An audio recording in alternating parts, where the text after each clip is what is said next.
연사를 소개해 드리겠습니다. 세 번째 발표로는 가정 간편식 식품관리 현황 및 전망에 관한 주제로 식품의약품안전처 식품안전관리과의 최순곤 과장님께서 발표해 주시겠습니다. 큰 박수 부탁드리겠습니다.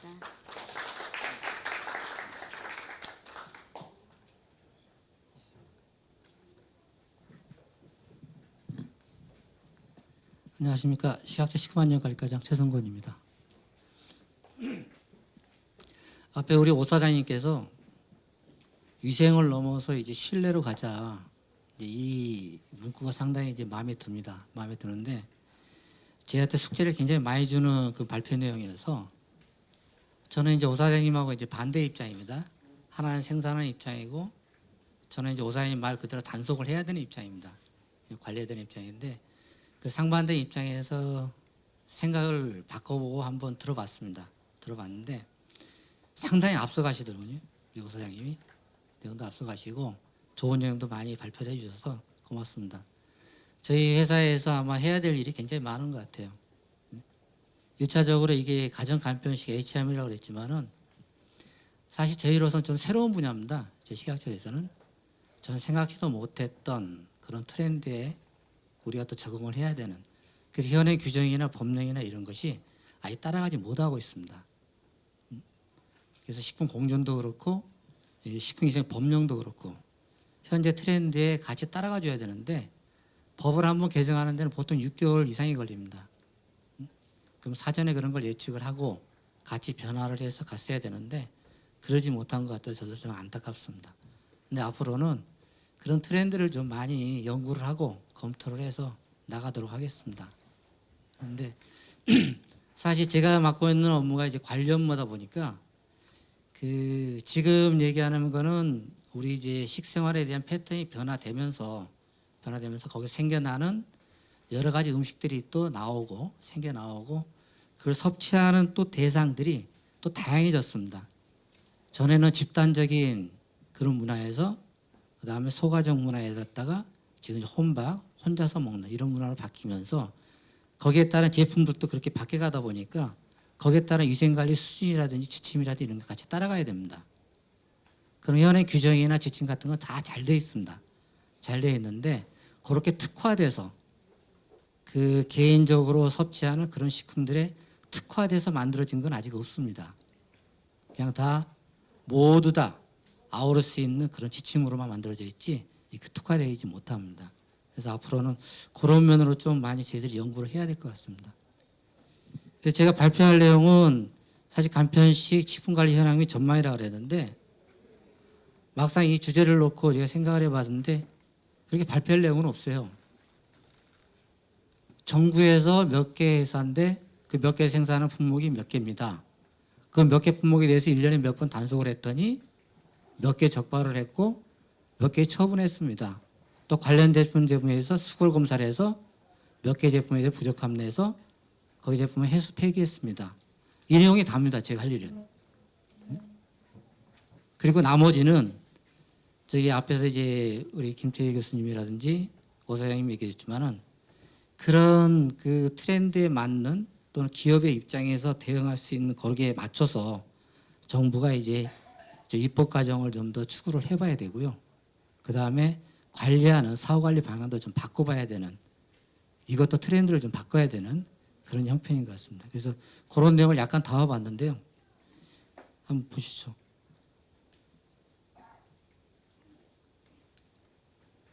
원래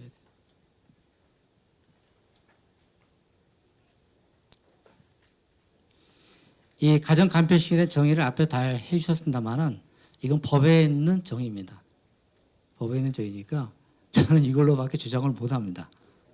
법에 있는 정의를. 이제 바로 먹거나 간단히 섭취할 수 있도록 편의시설 비용 가정 식사 대용식, 완전 조리식품은 반조리식품, 집에서 간단히 대용을 쓴 요리. 여기 식품 공정 식품 유형을 이렇게 정해놨습니다. 여기서 시적 섭취식품하고 조리식품으로 구분하고 네토로트를 해놨는데 사실 이 네토로트 같은 건 그렇게 큰 문제가 없습니다. 완전한 식품, 멸균식품이기 때문에 이 같은 문제가 없는데 문제는 이 조리식품하고 즉석 섭취식품이 상당히 위생적으로 취약하다는 거죠. 만들어서 맛있게 영양적으로 위생적으로 만들었다 하지만 막상 그 제품이 시중에 유통됐을 때 그 제조하는 사람의 제조하는 방법이나 보관 방법이라든지 방법이라든지 그런 방법대로 잘 유통되고 관리가 돼야 되는데 그렇게 관리되지 않고 있는 게 지금 현실입니다. 쉽게 얘기해 내가 냉동 제품을 만들어서 냉동을 시켜라 그러면은 그 냉동 상태가 끝까지 소비자가 최종 먹을 때까지 유지가 돼야 되는데 그게 유지가 안 되는 게 지금 형편입니다. 현실이고.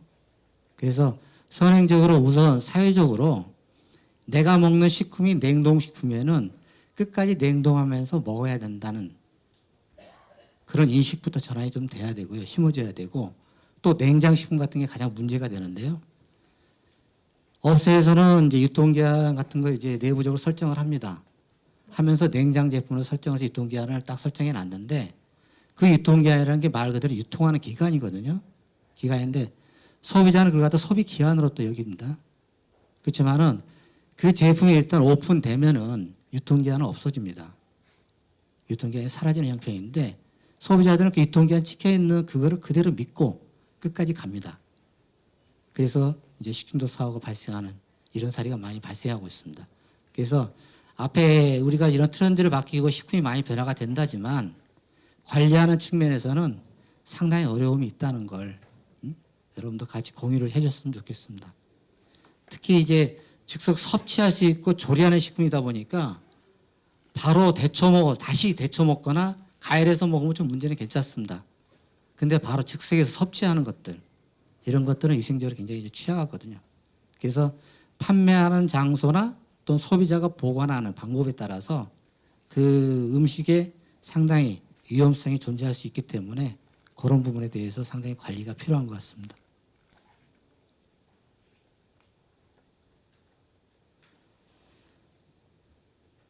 아까 이거는 시장이고요. 제품목 현황입니다. 여기 보시면 즉석 편의, 섭취, 즉석 조리 세 가지 형태로 되어 있는 품목이 희재의 오뚜기 등 대형 업소들이 그 80% 가까이를 차지하고 있는데 총 1,465개사에서 14,655개 제품입니다. 상당히 많죠. 이 제품이 지금 시중에 나와서 유통되고 우리들이 섭취하고 있는 식품들입니다. 이 제품들을 저희들이 이제 특별하게 관리해야 되는데 이 관리하는 그 모양이나 저희들의 형태나 또는 우리들이 해야 될 입장에 벌써 보면은 상당히 좀 어려움이 많습니다. 특히 이 단순 제조업체 제품에서 조리된 요 반찬 음식들이 가정에서 바로 즉석해지는 이런 형태로 확대를 추산하면서 그러니까 직판이거든요. 직판. 말 그대로 저 대기업에서 만드는 컵밥이라든지 또는 즉석밥 이런 식으로 아주 살균이나 멸균이나 또는 직접 가정에서 데워서 또는 데쳐서 먹을 수 있는 제품 같은 게 괜찮은데 요즘엔 또 가정에서 원한다 그래가지고 반찬 가게 비슷하게 이런 공장들을 합니다. 이런 데서 만들어서 소비자에게 직접 배송을 해줘버립니다. 쉽게 보면 아이스박스에 조그마한 데 넣어서 식품이 이제 배달돼서 가버리면은 그 식품에 의한 또 사고가 또 간간히 또 발생하고 있습니다. 그랬을 때 실제적으로 이 말 그대로 이게 정제된 제조업소는 말 그대로 법에 따라서 규정에 따라 준수하고 있으니까 정제된 업소들이 만든 이 제품들은 그렇게 큰 위생상의 문제는 없다고 봅니다. 왜냐하면 위생상의 문제가 있으면은 아무래도 기업 입장에서 버티지 못하니까 이 제품은 안심할 수 있는 제품이라고 본다지만 이 단순 제조업체에서 만드는 즉석 조리된 이 제품들이 상당히 문제로 지금 야기되고 있습니다. 거기에 더불어서 이제 배달 음식까지. 그래서 저희들이 사후 관리하는 측면에서는 이 부분은 우리 오사장님 말대로 그냥 신뢰로 믿고 가는 방향으로 하고요. 저희들이 주로 챙겨야 될 분야는 이런 쪽으로 해서 많이 좀 집중적으로 챙기려고 합니다.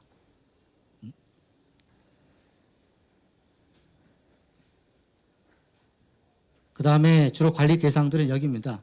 이제 식품 적객업소하고 고속도로 휴게소인데 여기에 덧붙여서 편의점까지도 저희 관리 대상으로 포함해서 편의점 협회하고도 업무 협약을 맺어가지고 거기에 위생 관리를 좀 준수하도록 그렇게 협약이 돼 있는 상태입니다. 제 관리 방향을 지속적으로 나오면 첫 번째입니다. 소비 트렌드를 반영한 가정간편 시 음식점 지도 점검을 강화하겠다는데 우선 가정간편 시 제조업체는 햇삽을 우선 제공토록 지원 관리하도록 하겠습니다. 아까 우리 오사장님께서 등급제를 말씀하셨는데 등급제를 매기는 것은 상당히 어려움이 있습니다. 예를 들어 돈가스를 예시를 들으셨는데 돈가스의 안심, 등심, 또는 삼겹살 여러 가지 말씀하셨습니다만은 어떤 걸 썼을 때 1등급으로 하고 어떤 걸 썼을 때 B등급으로 2등급을 할 것인지 그걸 선정하는 건 공전에 이렇게 정할 수는 없습니다. 공전에 정할 수 없고 공전에서는 최소한으로 그 식품의 기준과 규격을 정해놓고 그 범주 내에서 기업에서 자유롭게 창의적인 제품을 만들고 생산하고 판매하는 것입니다. 그렇게 공전을 좀 이해해 주시면 좋겠고요. 우선은 이제 가정간편 제조업체 햇삽을 우선 적용하겠다는 거고 햇삽 적용 어려운 업체에서는 햇삽의 적용이 전에 선 단계에서 그 적용 전 단계에서 유해방 관리 계획이라는 게 있습니다. 이것도 저희 다 홈페이지에 다 나와 있는 내용인데요. 이 계획을 우선 적용토록 지도를 해서 관리를 하겠다. 그 다음에 소비자에게 파급력이 큰 매출 상위 이 제품들과 편의점, OEM 제조업체에서는 중점적으로 관리를 하겠다는 겁니다. 여기에서 연이해라고 쓴다는 수시라고 씁니다. 수시로. 설, 성수식품, 추석, 명절, 그 다음에 또 하절기, 또 그 어버이날, 특별한 날, 특정 기념일 이런 데 기준으로 해가지고 이 식품들 집중적으로 수거 검사와 함께 점검을 하고 있습니다. 그래서 앞으로도 더 하겠지만 지금도 이 중점 점검 강화는 하고 있다는 사실을 좀 말씀드리고 싶고요. 그 다음에 이 대형마트 편의점에 대해서는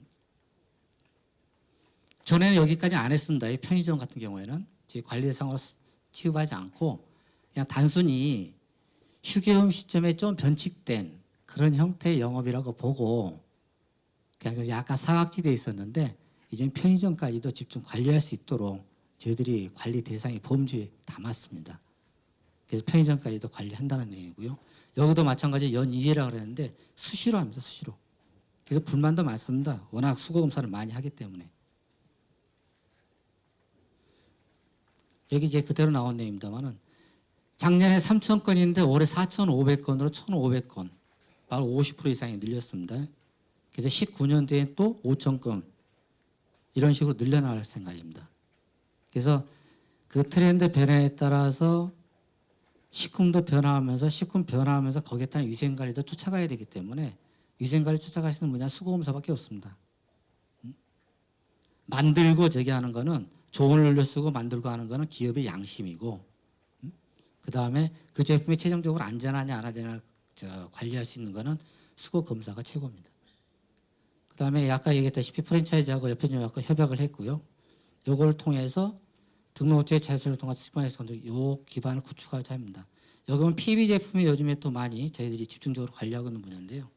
PB 제품이 전에는 기업에서 이제 OEM 제품으로 해서 많이 됐는데 이제 또 PB 제품으로 많이 전환들 하고 있습니다. 그래서 B2B, B2C 많이들 변화되고 있는데 사실 제가 관리하는 입장에서 보면은 따라가기가 상당히 힘들어요. 어쩔 때 용어도 잘 모르겠습니다.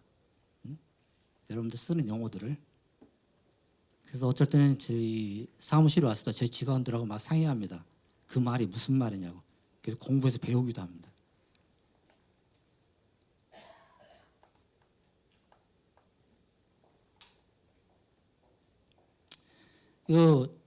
이게 저 마지막 말이 될 수도 있는데요. 일단은 이런 분야도 가는데 쉽게 해서 가정 간편 시계에서 편의성도 제고하고 안전성도 확보하고 다른 것도 좋은데 말 그대로 영양 성분까지도 같이 좀 챙겼으면 합니다. 해당 제품이.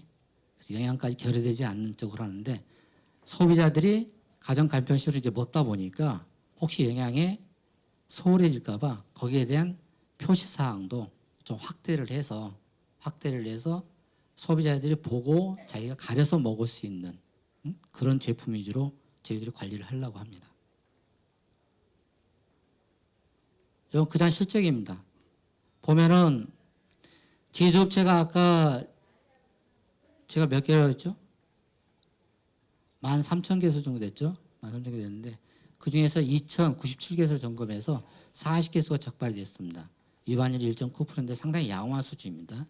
양호한 수준이고, 보통 저희들이 위생 수준을 평가를 할 때 그 나라의 위생이 좀 안전하다, 안전하게 관리되고 있다는 수준을 95% 수준으로 봅니다. 그러니까 그 적발해서 전체 업소 대상 중에서 그 위반하는 업소의 비율이 한 5% 미만이면, 5% 이하면은 그 95% 수준에 양호하면은 그 위생 수준은 좀 잘 되고 있다, 이렇게들 평가를 하고 있습니다. 그래서 우리나라도 보면 상당히 위생 수준 자체는 높은 편입니다. 이거 내용도 보면은 많이 좀 좋아졌습니다. 요금의 일부 유통기한 경과 하나밖에 없잖아요. 이 많은 업소를 적발했는데 이거 하나밖에 없습니다. 이거 생산 기록도 준수사항, 생산 기록을 이제 기재를 잘 못하거나 또는 잘못한 경우, 이런 경우들이 대부분이고, 이제 미스한 거죠. 쉽게 얘기해서 관련 잘 모르고 미스한 부분이지, 실질적으로 위생과 관련된 내용은 별 내용이 없습니다. 그래서 상당히 우리나라 수준도 많이 좋아졌다. 적개 업소 같은 경우에는 약 3%, 위반율이 3% 됩니다. 이것도 마찬가지로 건강지단 미실시라든지 위생적 지적기준 위반, 이런 쪽에 좀 문제가 있지, 실질적으로 그 고의적이나 상습적이거나 또는 위험한 위해성이 있는 그런 위반 행위에는 적발된 사실은 사실 드뭅니다. 요걸 이제 표로 이제 한번 그려봤는데요. 상당히 낮은 수준이라는 거죠. 이때 수거 검사 결과입니다. 총 1,800건을 검사했는데 2건에서 부족함 나왔습니다. 굉장하죠? 네? 잘 만든다는 겁니다. 제 기업들에서 안전하게. 그래서 저희는 여기에 대해서 여러분들에게 고마움을 표시하고 싶습니다. 여기에 뭐 공 하나만 더 붙어도 상당히 높아지죠. 네? 근데 벌써 2건밖에 부족한데 그는 상당히 저기한 겁니다. 이것도 김밥에서 2건만. 네? 그래서 식중독균입니다만은 기준 좀 초과한 것 뿐이거든요. 앞으로 이제 관리 방향입니다. 앞에 다 얘기했지만은 하여튼 연 2회 이상 위생점검을 실시하고 수거검사도 19년 5,000건 이상으로 강화를 시키고, 그 다음에 검사 항목은 개별 기준 식중독균 검사 항목을 위주로 할 겁니다. 이제는 개별 기준은 이제 별 의미가 없습니다. 개별 기준은 별 의미가 없고, 그 특정 유해 물질이라든지 유해 미생물이라든지 그런 쪽 위주로 해서 검사를 저희들이 하고자 합니다. 그래서 영양 불균형 아까 이렇게 말씀을 드렸고요. 앞으로 저희들이 관리하는 방향 중에 또 하나가 이제 저희들이 숙지해야 될 게, 그 오 사장님도 우리 김 교수님도 얘기했지만은 저희들이 가져야 될 숙제라 그랬죠. 저희 공정이라든지 법령이라든지 현재 지금 트렌드에 맞춰서 빨리빨리 변화될 수 있도록 저희들이 노력을 하도록 하겠습니다. 감사합니다.